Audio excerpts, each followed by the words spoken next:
6-month checkup is a regular visit to your dentist. During this, the dentist will look for any issues with your teeth and gums.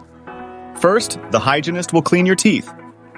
This takes about 30 minutes. She will clean your teeth and gums. Then, you will see the dentist. He will ask if you have had any problems with your teeth or gums since your last visit.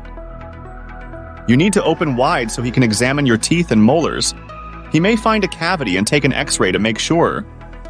If you do have a cavity, the dentist will tell you. He might fill the cavity during this visit. If not, you will need to schedule another appointment. The dentist may also ask about your wisdom teeth. Many people get these removed because they can cause pain and overcrowding in the mouth. Finally, the dentist will give you some advice on how to care for your teeth and gums. He will suggest that you brush your teeth twice a day and floss daily. That's it. Your 6-month checkup is done. It's important to visit the dentist regularly to keep your teeth healthy.